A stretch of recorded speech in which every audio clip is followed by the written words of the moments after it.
Hi, good evening. I wrote the description of that class, but I realize now that I've set some pretty lofty goals for myself. So part of this practice is being gentle with yourself, and if not everything happens the way you want it to, that's gonna have to be okay.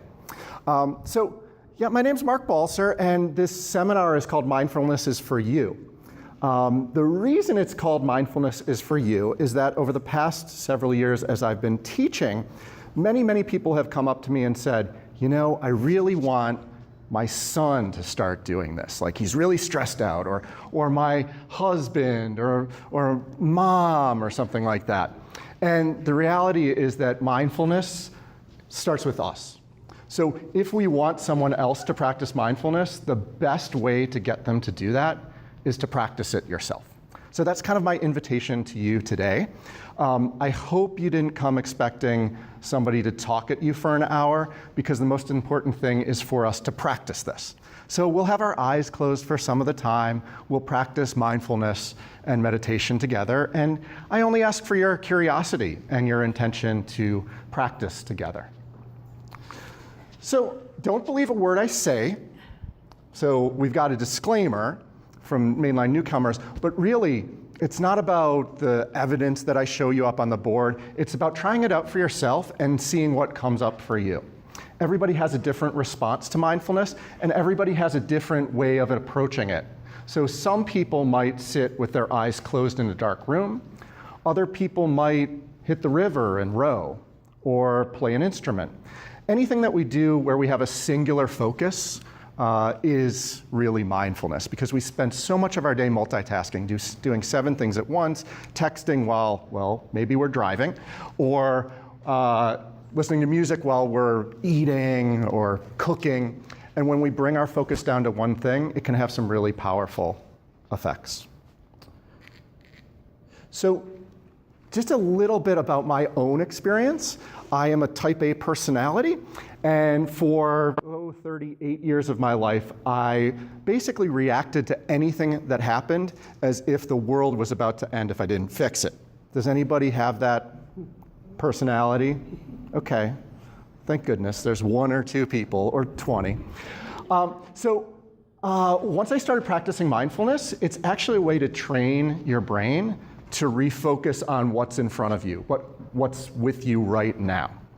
And so I found through this practice that I was much less reactive, and I would give myself a little bit of space between the stimulus or the impulse in my environment and my response to it. So hopefully something like that might happen to you as well. I have 2 businesses, yourmindfulcoach.com, which has a beginner's meditation class at the Tredyffrin Library. There's 2 classes on the 27th and 4th. 27th of November, 4th of December, as well as possibly a retreat on the 7th. I'm almost to the number of people I'm looking for. And I'm also really excited about the Center for Self-Care, which I started with a partner. His name's Josh Gansky, which is primarily focused on building communities of men through mindful exploration and connection. So there's some flyers back there if you or someone you know might be interested. So why don't we start with the finish? Here's what I'm hoping you'll take away from tonight. A little bit of a definition. So I'm thinking about mindfulness as paying curious attention to what's happening right now. We spend all our day in analyzing, judging, comparing. And so when we sit and close our eyes and notice that we have all these thoughts, we often criticize ourselves. And I'm going to invite you instead to approach it with some curiosity. Oh, I'm feeling tired right now. What does that mean? Well, maybe I'll try to get to bed earlier tonight. Or, oh, my mind won't stop with all these thoughts. Okay, well, you're human. So paying curious attention to what's happening right now. And as we practice it, we literally rewire our brain. It's called neuroplasticity. Mindfulness is in the news all the time now, so you've probably heard a little bit about that. And what I hope you walk away from this is a sense that you want to try it out for yourself a little bit every day. We'll have several different practices that you can take home with you. And of course, the internet and everything around you can help you out with your mindfulness and meditation practice as well. So let's go on a journey. When we go on a journey, something like this, we've got everything we need already, right? our bags are packed, we're ready to try this out. Oops, I went too far. We're going to see some new things. So, seeing what happens as we do it. I invite you and ask you to please turn off your phones. If you can't do that, put it on silent so that you don't have that as a distraction. So this is really for you, so that you can get deeper into the practice. Even having a phone in your pocket gives that brain a reminder that you might be interrupted. And so as we get on an airplane, we have the flight attendants that give us some directions. One of them used to be turn off your electronic device. And the other one is what to do in case of an emergency. And the line is, if cabin pressure should change, panels above your seat will open, revealing an oxygen mask. Secure your own mask first before helping others. So that's all of what I'm talking about with mindfulness is for you. Our heart works like that as well. The first thing our heart does is it feeds itself. Because if the heart isn't feeding itself, it will be weak, and then it can't do the job of distributing blood throughout the body. So we're going to work on ourselves. We'll start with practice. So I'm ready to go right now. We're not going to try to change our experience, but we're going to try to be with our experience. And I love this metaphor. You can't stop the waves, but you can learn to surf. So we're going to start with a 3-minute mindfulness practice. You might take a moment to kind of reposition yourself in the chair. And I'll ask you to do this with your eyes closed, but I'll guide you through the whole thing. So just take 30, 40 seconds or so to get ready.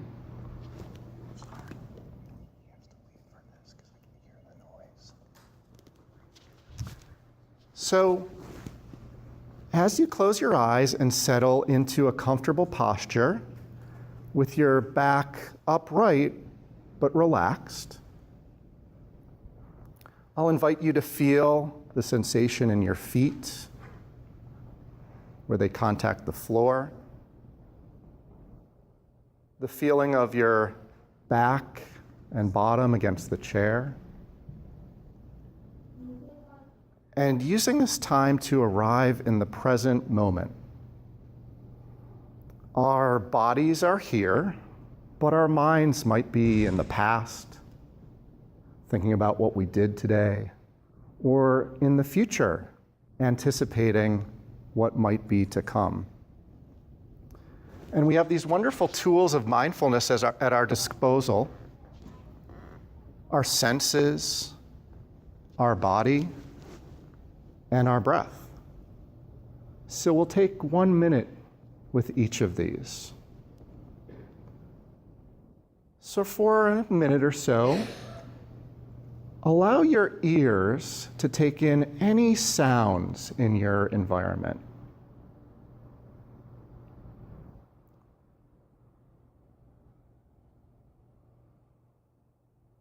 Allow these sounds to flow into your experience and just as easily pass away.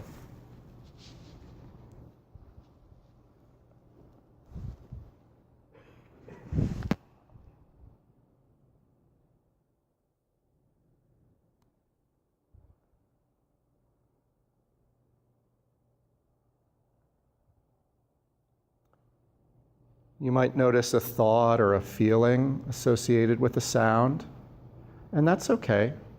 But gently return your attention back to that practice of hearing sounds.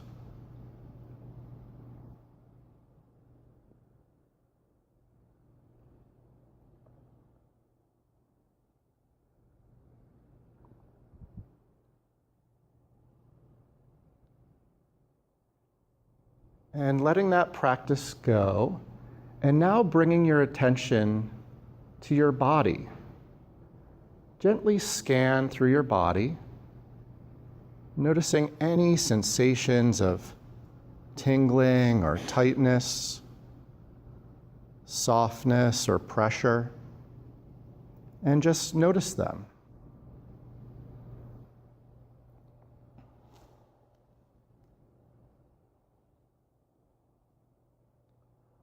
allowing your attention to travel and move.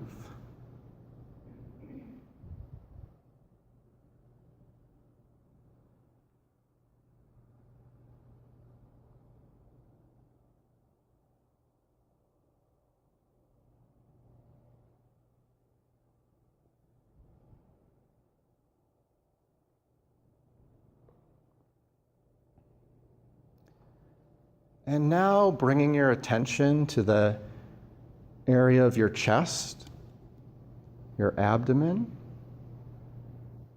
and allow the sensation of each breath to enter your experience. Feeling the muscles expand and contract with each breath.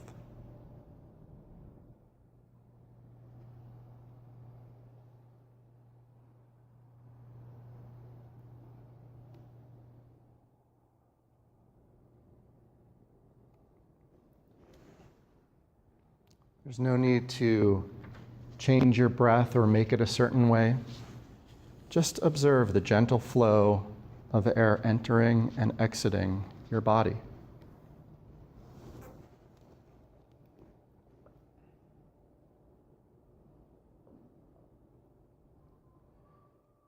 And while you continue in this practice of observing your breath, I'd like to share a poem. It's called Allow by Dana Faulds. There is no controlling life. Try corralling a lightning bolt containing a tornado. Dam a stream and it will create a new channel. Resist and the tide will sweep you off your feet. Allow and grace will carry you to a higher ground. The only safety lies in letting it all in. The wild, the weak, fear, fantasies, failure, and success. When loss rips off the doors of the heart, or sadness veils your vision with despair, practice becomes simply bearing the truth. In the choice to let go of your known way of being, the whole world is revealed to your new eyes. You might gently deepen your breath, lengthen your breath, and then listening for the sound of the bell to open your eyes.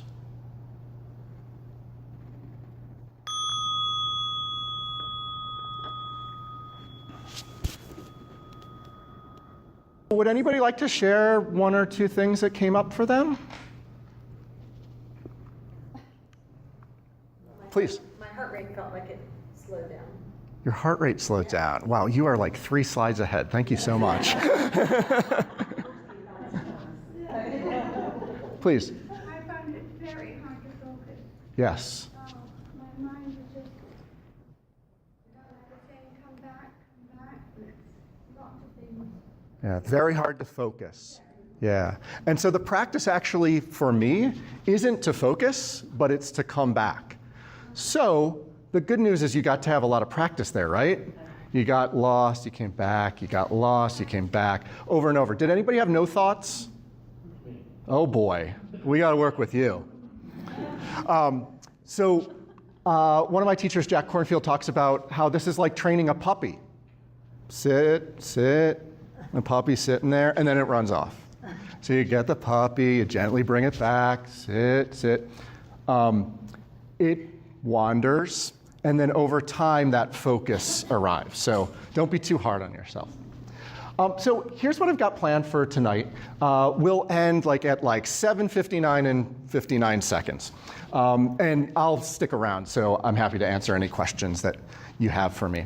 So a little bit of an introduction of myself, then some defining of mindfulness, a little bit about how or why it works, and then we'll close with one more final practice. We've got that short one we did, then a longer one in the middle, and then a final short practice. So just a sense of my experience, what brought me to mindfulness was I had a career and a life that was pretty charmed.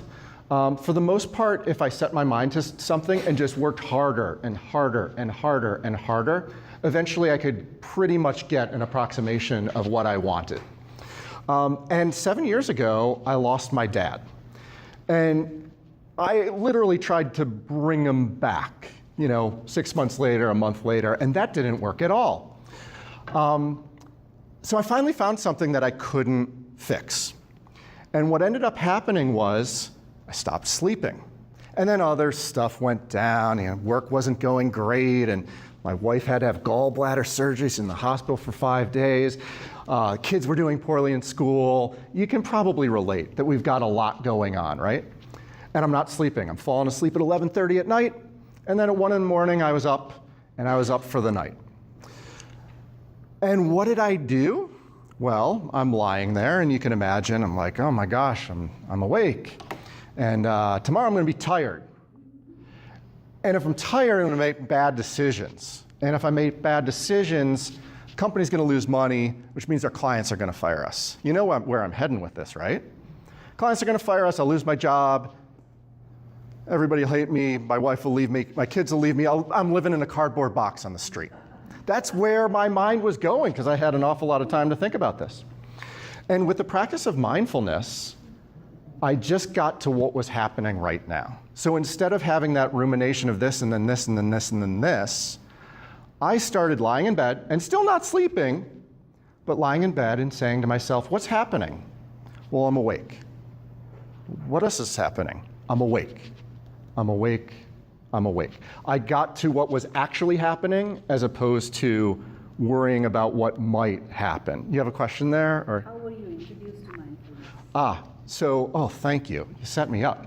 I'm not sleeping, so I went to the doctor. Why'd I go to the doctor? Any guesses? Sleeping pills, yes. So I ask her, I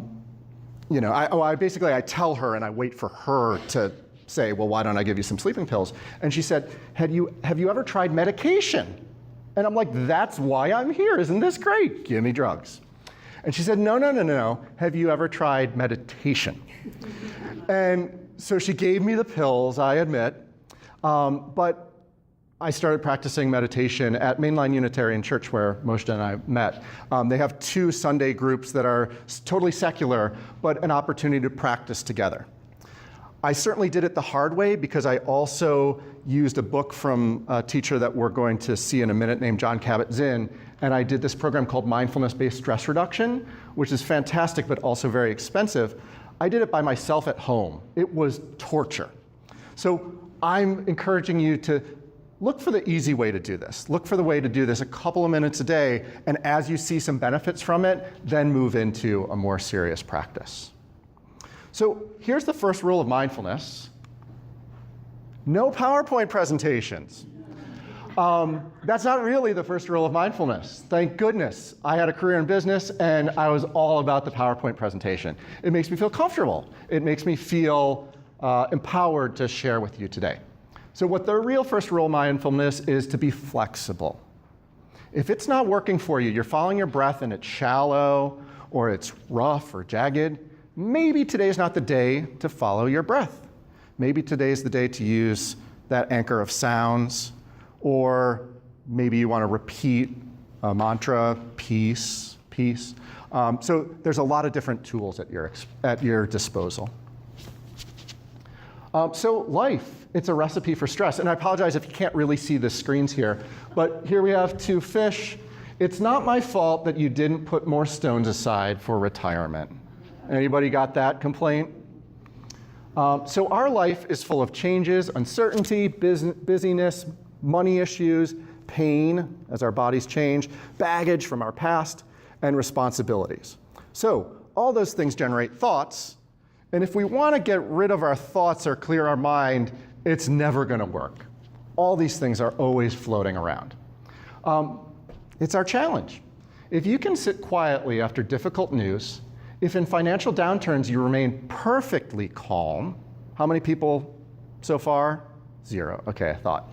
If you can see your neighbors travel to fantastic places without a twinge of jealousy, if you can happily eat whatever is put on your plate, if you can fall asleep after a day of running around without a drink or a pill, if you can always find contentment just where you are, you're probably a dog. So we're not going to get to dog-like function today, but there are some solutions. So here's Jon Kabat-Zinn. He's kind of the father of American secular mindfulness. In 1979, he opened a center in Massachusetts after an experience with some chronic pain patients. So he's a doctor working in a hospital, and all these patients that weren't getting any better, and the medical system didn't know what to do with them. And he said, you know what, send them to me. So none of these people were walking. They were in wheelchairs. Maybe they had a cane or something like that, but they weren't moving very well. And he brought them in for an 8-week class where he shared tools of mindfulness, movement, yoga, and got some really neat results. Over that 8-week period, sometimes the pain didn't go away, but the relationship to the pain, the narrative about that pain, came down. And so people would come back to him reporting that, you know, like, my back pain still hurts, but my daughter and I are getting along together much better. We're not arguing. Or maybe their blood pressure went down. Or maybe they were able to read a book for the first time in forever because they were able to focus for that amount of time. What was most exciting to me with Jon Kabat-Zinn's practice there is they needed somebody to bring the patients to them. And so there's nurses' assistants and workers in the hospital that are wheeling them in. And this was 1979, so they didn't have a cell phone to look at. So they kind of did the stuff that Jon Kabat-Zinn was asking them to do. And they were reporting incredible reductions in their stress and anxiety levels, on the order of like 15 to 20% down. Depression, down. Satisfaction with life and happiness, up. Like I said, don't believe a word I say. But all of these studies show kind of a 10 to 20% in increase in happiness that's sustainable over time. And so here's how Jon Kabat-Zinn defined mindfulness. Mindfulness is paying attention on purpose, in the present moment, and non-judgmentally to the unfolding of experience moment to moment. Pretty simple, but not so easy. By the way, I'm happy to share these slides with you afterwards, so you don't have to worry about them too much. I like to simplify it down to paying curious attention to what's happening right now. My day job is teaching health and wellness at Shipley School, and they certainly like this definition better than the big one. Curiosity, much better word than non-judgmentally, because to say the word non-judgmentally automatically turns on our judging machine. So here's what mindfulness is not. Anybody seen this in the grocery store recently? Raise your hand if you've seen this issue of Time magazine. Oh my gosh, you have. So you're the grocery shopper in the family, clearly. So this was printed, this was published like 4 or 5 years ago, and they just keep on putting a new date on the cover of the magazine as if this is a new issue about the mindful revolution. But I got a problem with this picture. Does anybody else have a problem with this picture? What are we looking at here? What's she thinking about? I don't think she's thinking about anything. She's got her hair done, makeup's perfect, all blissed out. And that just isn't what mindfulness is about.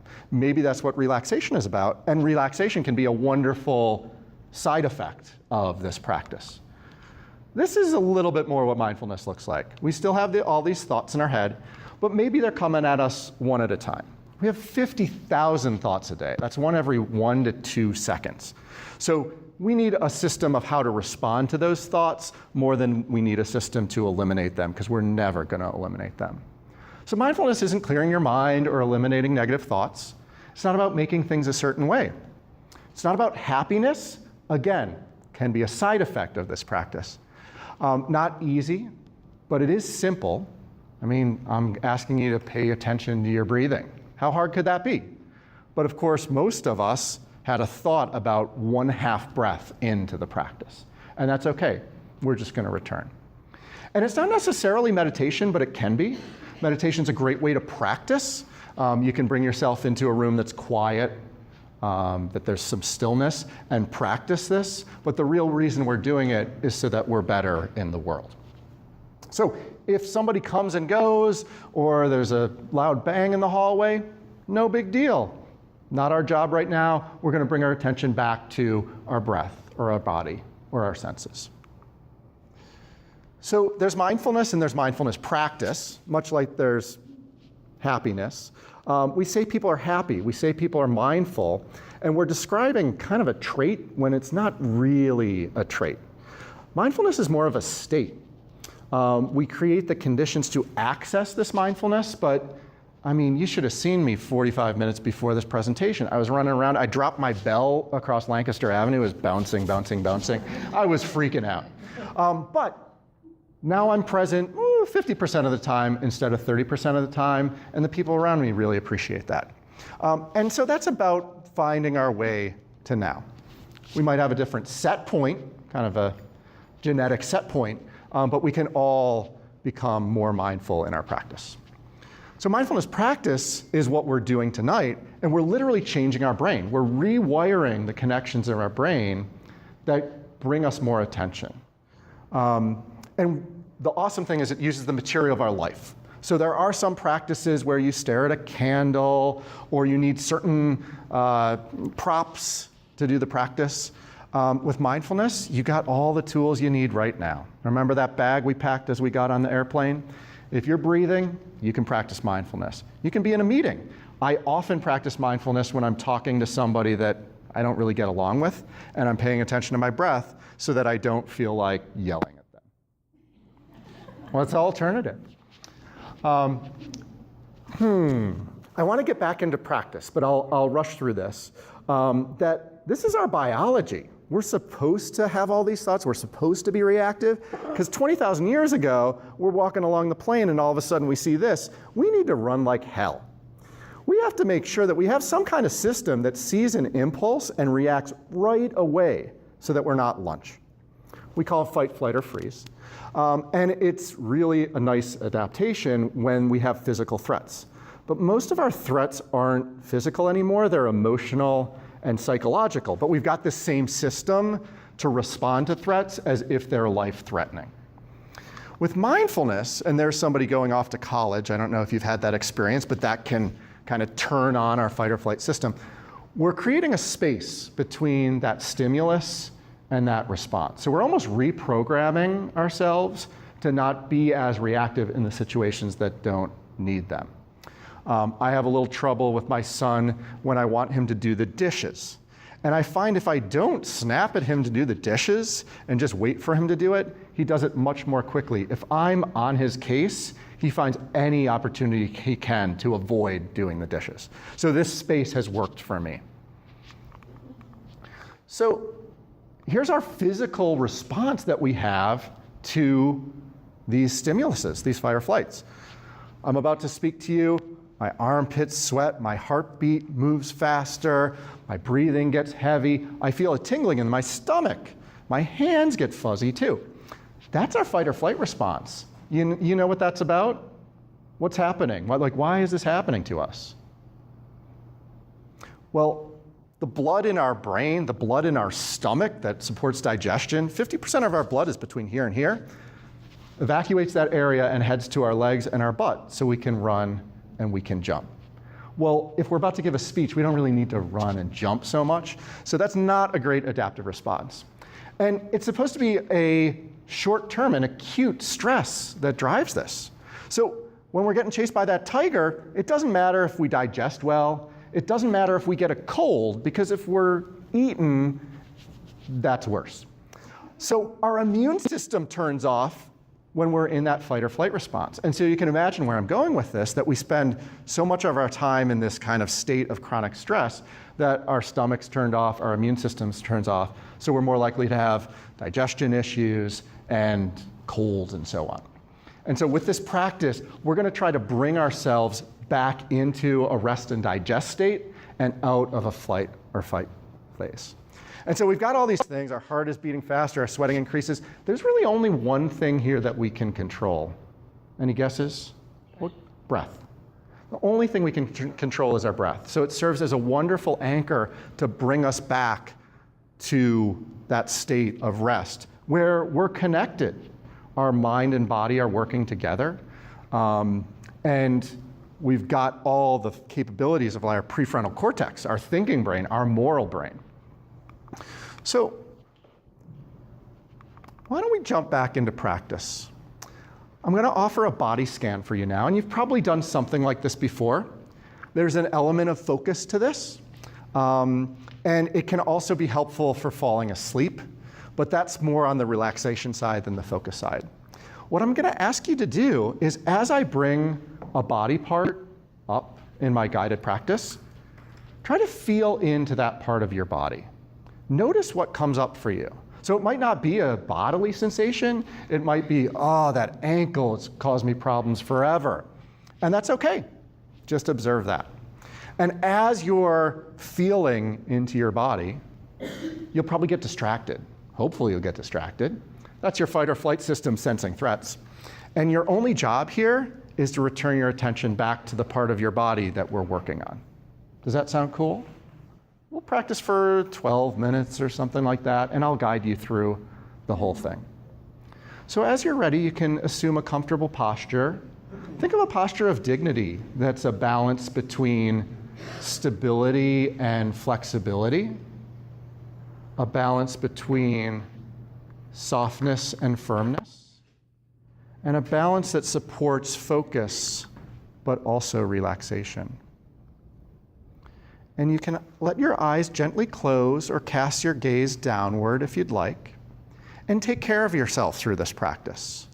If we're at a point that's causing anxiety for you, you might allow that to be there, or you might open your eyes, ignore my instructions, or even let yourself out of the room for a couple of minutes.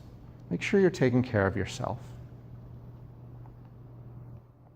So as you come to a measure of stillness and silence, bring your attention to your right foot. Notice any sensations in your right foot. And include any sensations in your big toe, and scanning along the toes to the pinky toe.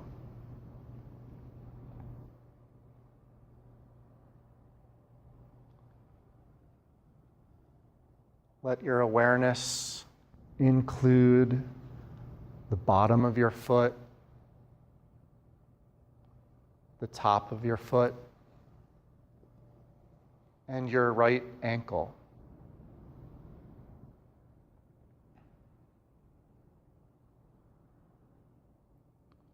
Bring your attention to your right calf and shin, perhaps sensing the space inside your right lower leg.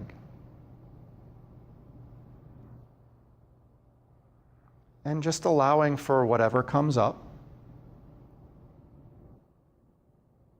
And just bringing your attention back as needed to your lower leg, your right knee. And now your right thigh and upper leg.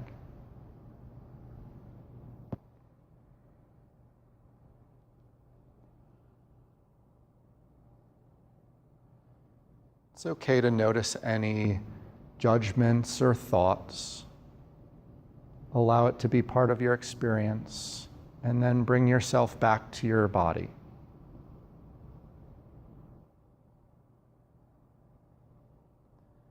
Moving now to the right hip, really feeling into this space,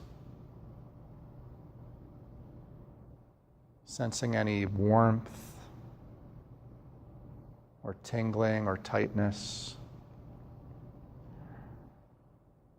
And traveling now to your left hip and down your left leg.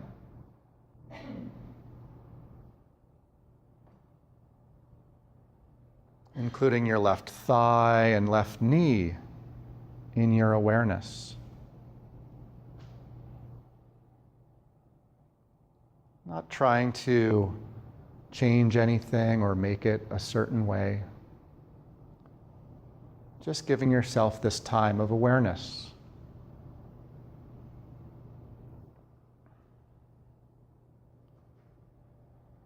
Moving now to your left calf and shin, and perhaps sensing the space and volume inside your lower leg.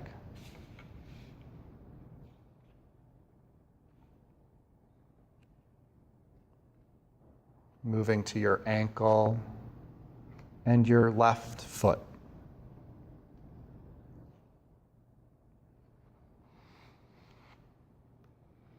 Including the top of your foot,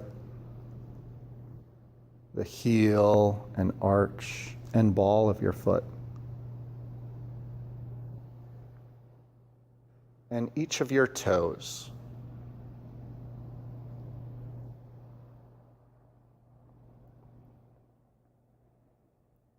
And gently moving up your body now through your torso to your lower back. This is an area that we hold much of our tension and stress. So if you like, you might see if you can loosen or soften the lower back, the mid back, the upper back and shoulders.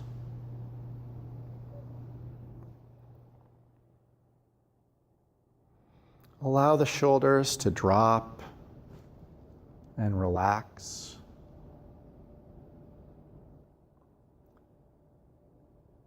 And then let your awareness float down each shoulder to include both upper arms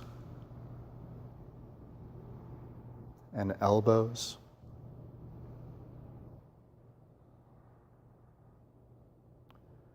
Your lower arms and forearms.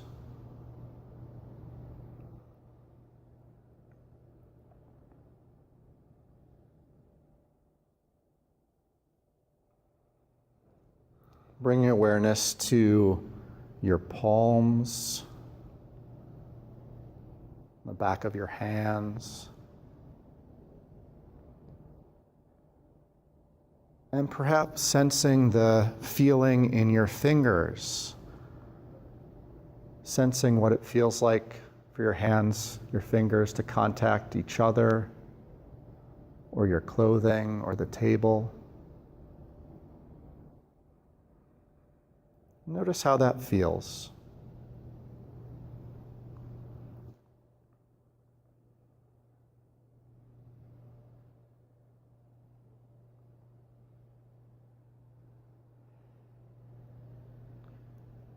And bringing your awareness now out through your fingers and up to the area of your belly, your internal organs. Feel the space inside your body, sensing your kidneys and intestines, liver and spleen, all working without any real effort on your part.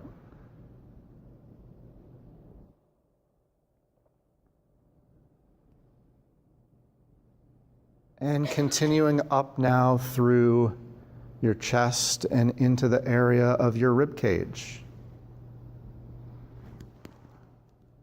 Feeling your lungs expand and contract with each breath.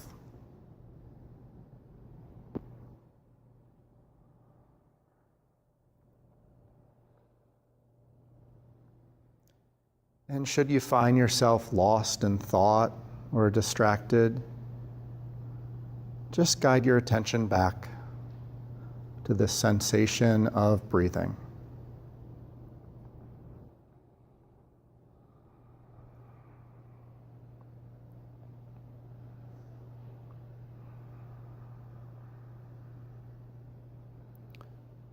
And traveling upward in your body to include the area of your neck and throat.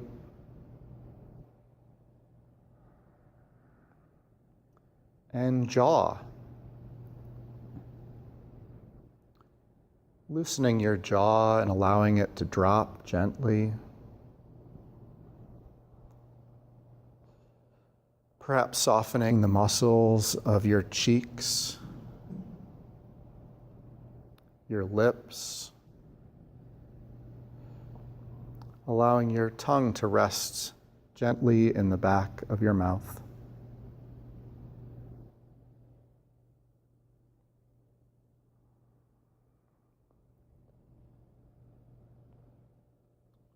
Feeling into your nose and ears.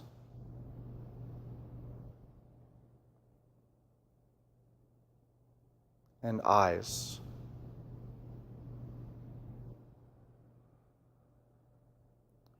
Perhaps sensing any light or shape as your eyes sit underneath your eyelids.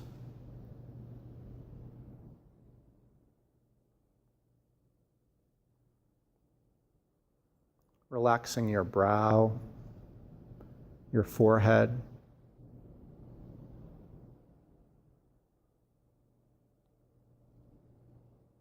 And then moving your attention to the crown of your head.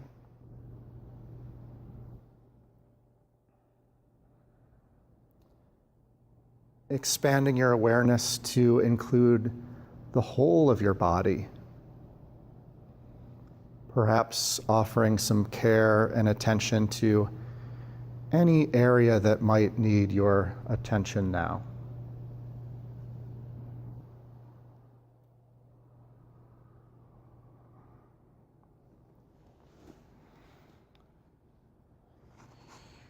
And releasing this practice of an awareness to take just a few moments to notice what might have shifted or changed in your experience, what might have intensified or gone away.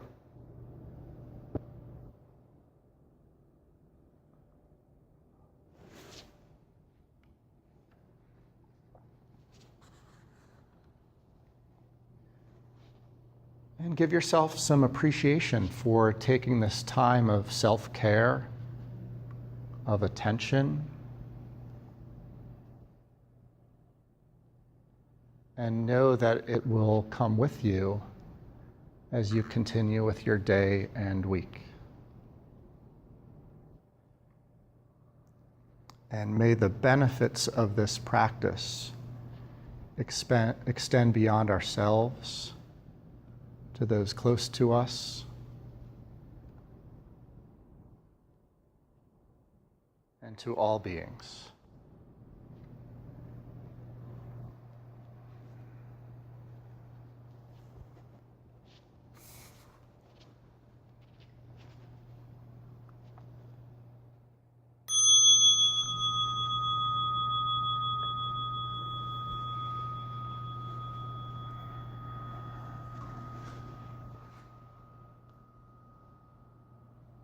Any Princess Bride fans here? Diego Montoya, let me explain. There's too much, let me sum up. I don't even know how to sum up. But you're amazing students. If any of you had this thought while you were practicing that I'm doing this wrong, you're actually doing it right. If you thought it was the best thing you'd ever done in your life and it was perfect and there was nothing wrong with it, probably have to practice a little bit more. One of my teachers says that, sorry about this. He says, if you haven't wept deeply, you really haven't started the practice yet. I hope you don't cry that much, but you can see how this could be a very emotional experience. So a really good reason to practice together in community. So a little bit more on mindfulness, practice, and stress. I shared with you that concept of neuroplasticity, that we're literally rewiring our brain. One of the things that we do, and I'll send the video to you, but we make new connections with different parts of our brain. So Dr. Dan Siegel has this great thing called the hand model of the brain, where in very quick terms, this is our, you can imagine the hand. This is our brainstem, all the automatic functions. Our thumb is our emotional system, our amygdala, that kind of fight or flight emergency warning system. And then our cortex, our thinking brain, folds over that. And so if you're a teen, you've got a perfectly well-developed emotional system, but not so much for the prefrontal cortex. So when your emotional system starts triggering and shaking, your prefrontal cortex gets disconnected from the rest of your brain. So you lose that brain function that gives you ration and morality and all the important things that we want from our brain. And so mindfulness practice, when they put people in MRI machines, they can see literally gray matter growing in the brain. And the science isn't settled, but they do think they've seen that the amygdala shrinks, our kind of fear sensor shrinks, which, it's important because our amygdala keeps us from running in traffic. But in most of the situations in our lives, having a smaller amygdala can help out. They see less physical inflammation in the brain, and we know inflammation is associated with so many adverse health outcomes. And it helps us reconnect with that thinking brain when we freaked out, when we flipped our lids. So just a couple thoughts in closing. Benefits of mindfulness. You can come to it with a plan of one thing and get something else out of it. But reactivity, like I shared, and sleep. And it also can support self-awareness and empathy. As we're observing our body, it tells us information. Like I said, if you felt sleepy, there's a message from your body saying, can I sleep? It might also be a message of, I got too many things to do right now, and maybe I'll see if I can reduce some of my commitments. And it's contagious. This is from one of my teachers, Thich Nhat Hanh, peace in oneself, peace in the world. And so there's some really compelling evidence in the field of education. Teachers that are trained in mindfulness and do not bring it in the classroom at all have some pretty nice increases in student achievement and behavior. It actually is a bigger impact than if you're not trained in mindfulness, but try to teach it in your classroom. Because there's all these guides now that you can teach it from a book.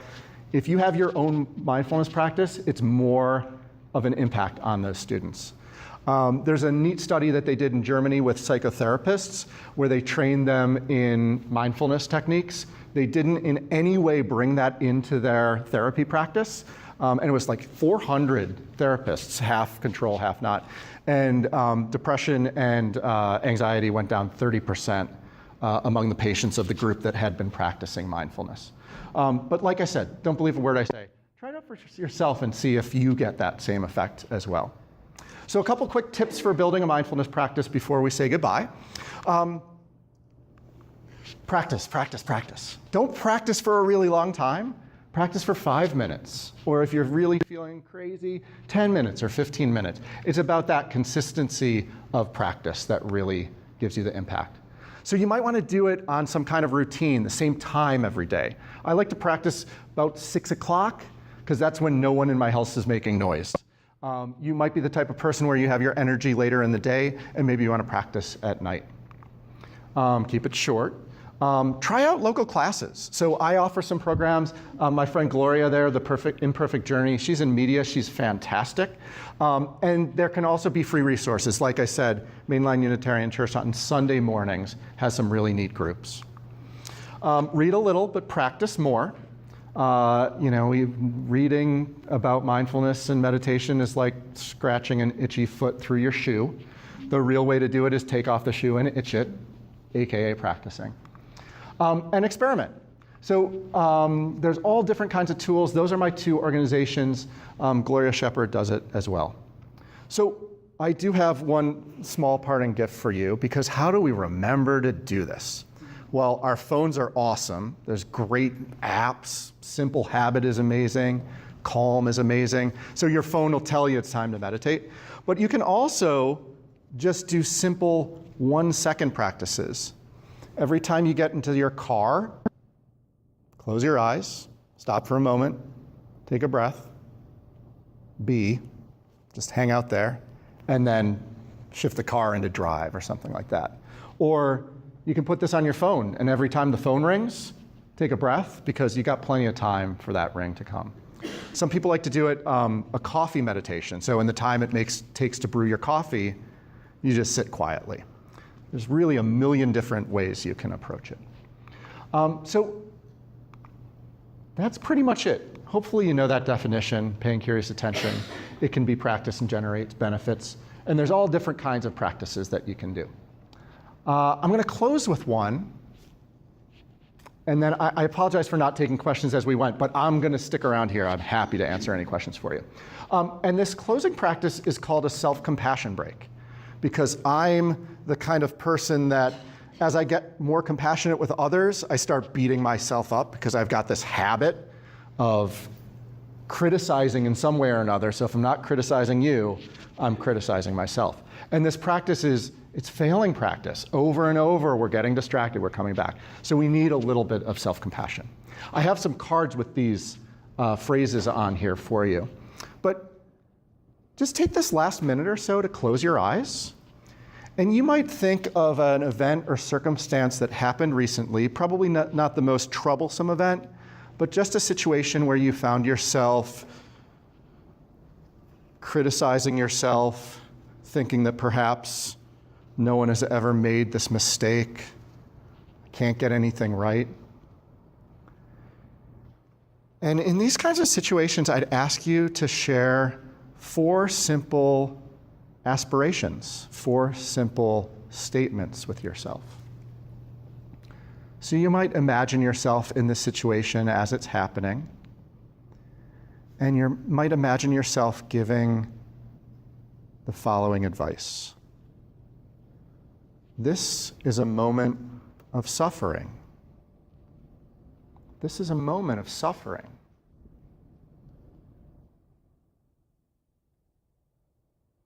Suffering is part of the human condition. It's not just you. Suffering is part of the human condition.